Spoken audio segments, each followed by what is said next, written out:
Assalamualaikum warahmatullahi wabarakatuh. Selamat pagi teman-teman semua.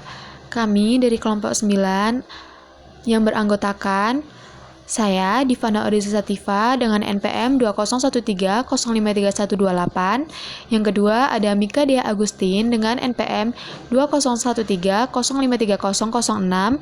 Yang ketiga ada Nilu Putu Suciari dengan NPM 2013053003 dan yang keempat ada Pajar Irawan dengan NPM 2013053085. Di sini kami akan menjelaskan materi tentang penentuan media dan sumber belajar. Mari kita simak video berikut ini. Pengertian media pembelajaran. Media pembelajaran dapat dikatakan sebagai alat bantu pembelajaran, yaitu segala sesuatu yang dapat dipergunakan untuk merangsang pikiran, perasaan, perhatian, dan kemampuan atau keterampilan peserta didik, sehingga dapat mendorong terjadinya proses belajar. Batasan ini masih cukup luas dan mendalam, mencakup pengertian sumber, lingkungan, manusia, dan metode yang digunakan untuk tujuan pembelajaran. Media pembelajaran adalah semua alat bantu atau benda yang digunakan dalam pembelajaran dengan maksud untuk menyampaikan pesan atau informasi pembelajaran dari sumber pendidik maupun sumber lain kepada penerima peserta didik. Secara umum media pembelajaran dapat dikelompokkan menjadi 4, yaitu 1. Media visual adalah suatu jenis media yang semata-mata hanya memanfaatkan indera penglihatan peserta didik untuk menyampaikan pesan pembelajaran. 2. Media audio adalah jenis media pembelajaran dengan hanya melibatkan indera pendengaran peserta didik. 3. Media audio visual adalah jenis media yang digunakan dalam kegiatan pembelajaran dengan melibatkan indera penglihatan dan indera pendengaran dalam suatu proses kegiatan. 4. Multimedia adalah media yang melibatkan beberapa jenis media secara terintegrasi dalam suatu pembelajaran. Kriteria yang perlu dipertimbangkan guru atau tenaga pendidik dalam memilih media pembelajaran. 1. Ketepatan media dengan tujuan pengajaran. 2. Dukungan terhadap isi pelajaran. 3. Kemudahan memperoleh media. 4. Keterampilan guru dalam menggunakannya. 5. Tersedia waktu untuk menggunakannya. 6. Sesuai dengan taraf berpikir anak. Prinsip media pembelajaran. 1. Efektivitas. Pemilihan media pembelajaran harus berdasarkan pada ketepatgunaan efektivitas dalam pembelajaran dan mencapai tujuan pembelajaran atau pembentukan kompetensi. 2. Relevansi. Kesesuaian media pembelajaran yang digunakan dengan tujuan, karakteristik materi pelajaran, potensi dan perkembangan siswa, serta dengan waktu yang tersedia. 3. Efisiensi. Pemilihan dalam dan penggunaan media pembelajaran harus benar-benar memperhatikan bahwa media tersebut murah atau hemat biaya tetapi dapat menyampaikan inti pesan yang dimaksud. Persiapan dan penggunaannya relatif memerlukan waktu yang singkat, kemudian hanya memerlukan sedikit tenaga. 4. Dapat digunakan. Media pembelajaran yang dipilih harus benar-benar dapat digunakan atau diterapkan dalam pembelajaran sehingga dapat meningkatkan kualitas pelajaran. 5. Kontekstual. Pemilihan dan penggunaan media pembelajaran harus mengedepankan aspek lingkungan sosial dan budaya dengan mempertimbangkan aspek pengembangan pada pembelajaran life skills.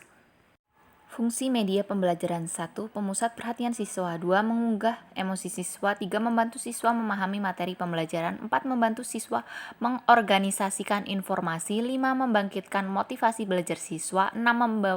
Membuat pembelajaran menjadi lebih konkret. 7. Mengatasi keterbatasan ruang, waktu, dan daya indera. 8. Mengaktifkan pembelajaran. 9. Mengurangi kemungkinan pembelajaran yang melulu berpusat pada guru. 10. Mengaktifkan respon siswa. Hakikat sumber belajar. Sumber belajar menurut Daging adalah segala sesuatu yang berwujud benda dan orang yang dapat menunjang belajar sehingga mencakup semua sumber yang mungkin dapat dimanfaatkan oleh tenaga pengajar agar terjadi perilaku belajar. Sedangkan menurut Januszewski dan Molenda, sumber belajar adalah semua sumber termasuk pesan, orang, bahan, alat, teknik, dan latar yang dapat dipergunakan peserta didik baik secara sendiri-sendiri maupun dalam bentuk gabungan untuk memfasilitasi kegiatan belajar dan meningkatkan kinerja belajar. Berdasarkan uraian di atas dapat disimpulkan bahwa sumber belajar adalah semua sumber seperti pesan, orang, bahan, alat, teknik, dan latar yang dimanfaatkan peserta didik sebagai sumber untuk kegiatan belajar dan dapat meningkatkan kualitas belajarnya. Selanjutnya yaitu fungsi dari sumber belajar. Yang pertama, untuk meningkatkan produktivitas pembelajaran, yaitu melalui mempercepat laju belajar dan membantu pengajar untuk menggunakan waktu secara lebih baik. Kemudian, mengurangi beban guru atau dosen dalam menyajikan informasi sehingga dapat lebih banyak membina dan mengembangkan gairah belajar murid atau mahasiswa. Yang kedua, memberikan kemungkinan pembelajaran yang sifatnya lebih individual, yaitu dapat melalui mengurangi kontrol guru atau dosen yang kaku dan tradisional. Kemudian memberikan kesempatan kepada murid atau mahasiswa untuk belajar sesuai dengan kemampuannya. Yang ketiga, memberikan dasar yang lebih ilmiah terhadap pengajaran, yaitu melalui perencanaan program pembelajaran yang lebih sistematis, kemudian pengembangan bahan pembelajaran berbasis penelitian. Yang keempat, lebih memantapkan pembelajaran, yaitu melalui peningkatan kemampuan manusia dalam penggunaan berbagai media komunikasi, kemudian penyajian data dan informasi secara lebih konkret. Yang kelima, memungkinkan belajar secara seketika, yaitu melalui pengurangan jurang pemisah antara pelajaran yang bersifat verbal dan abstrak dengan realitas yang sifatnya konkret, kemudian memberikan pengetahuan yang bersifat langsung. Yang keenam, memungkinkan penyajian pembelajaran yang lebih luas, terutama dengan adanya media massa, yaitu melalui pemanfaatan secara bersama yang lebih luas oleh tenaga pendidik tentang kejadian-kejadian yang langka. Kemudian, penyajian informasi yang mampu menembus batas geografis.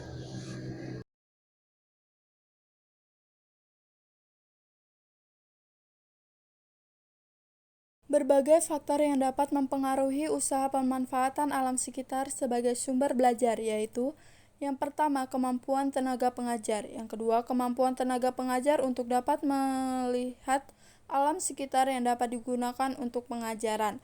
Dan yang terakhir, kemampuan tenaga pengajaran untuk dapat menggunakan sumber alam sekitar dalam pembelajaran. Menurut Ray Gelut, sumber belajar berperan dalam pertama, meningkatkan produktivitas pembelajaran. Yang kedua, memberikan kemungkinan pembelajaran yang sifatnya lebih individual. Dan yang ketiga, memberikan dasar yang lebih ilmiah terhadap pembelajaran dengan yang keempat, lebih memaksimalkan pembelajaran.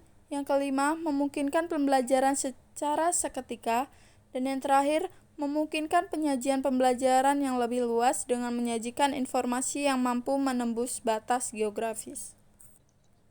Oke, baik. Materi selanjutnya adalah pemilihan sumber belajar perlu mempertimbangkan hal-hal berikut ini. Yang pertama, kesesuaian sumber belajar dengan tujuan. Sumber belajar hendaknya dipilih berdasarkan tujuan apa yang akan dicapai dengan menggunakan sumber belajar tersebut. Ada beberapa kemungkinan tujuan penggunaan sumber belajar, antara lain untuk menimbulkan motivasi, memberikan informasi, mempermudah pemecahan masalah, dan untuk menguasai keterampilan tertentu. Yang kedua, ekonomis. Nah, jadi di dalam poin kedua ini, pemilihan sumber hendaknya mempertimbangkan tingkat kemurahan. Murah tidak berarti selalu harganya rendah ya. Misalnya, mengundang narasumber pakar dari kota lain untuk memberi ceramah meskipun biayanya tinggi, akan tetapi lebih murah daripada mengajak semua mahasiswa berkunjung ke tempat narasumber tersebut. Poin yang ketiga, praktis dan sederhana. Nah, sumber belajar praktis artinya mudah digunakan dan sederhana artinya tidak memerlukan berbagai perlengkapan yang canggih atau kompleks. Dan yang terakhir, atau poin keempat, yaitu mudah diperoleh. Jadi, sumber belajar yang baik adalah mudah diperoleh, baik dengan jarak tempat ataupun sumber belajar dengan pemakai, tetapi jauh jumlah belajar yang ada cukup banyak.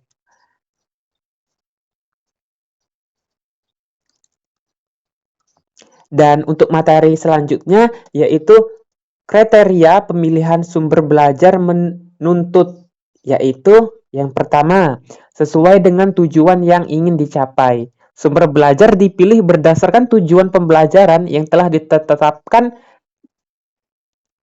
yang secara umum mengacu kepada salah satu atau gabungan dari dua tingkah ranah kognitif, efektif, dan psikomotor. Yang kedua, tempat untuk mendukung isi pelajaran yang sifatnya fakta, konsep, prinsip, atau generalisasi. Sumber belajar atau media yang berbeda, misalnya film dan grafik memerlukan simbol dan kode yang berbeda, dan oleh karena itu memerlukan dan keterampilan mental yang berbeda untuk memahaminya, agar dapat membantu proses pembelajaran secara efektif. Sumber belajar harus selaras dengan sesuai dengan kebutuhan, tugas pembelajaran, dan kemampuan mental pembelajar. Yang keempat, praktis, luas, dan bertahan. Nah, jadi poin ketiga ini sumber yang dipilih sebaiknya dapat dipergunakan dan kapanpun dengan perabotan yang tersedia di sekitarnya dan mudah dipindah kemana-mana. Dan yang terakhir, poin keempat, yaitu pembelajar terampil menggunakannya. Jadi, poin keempat ini, pembelajar harus bisa menguasai media ataupun sumber belajar tersebut. Cukup Sekian sekian dari kami. video Terima pembelajaran yang kasih. dapat kelompok 9 sampaikan. Kurang dan lebihnya kelompok kami mohon maaf. Semoga bermanfaat dan saya akhiri. Wassalamualaikum warahmatullahi wabarakatuh.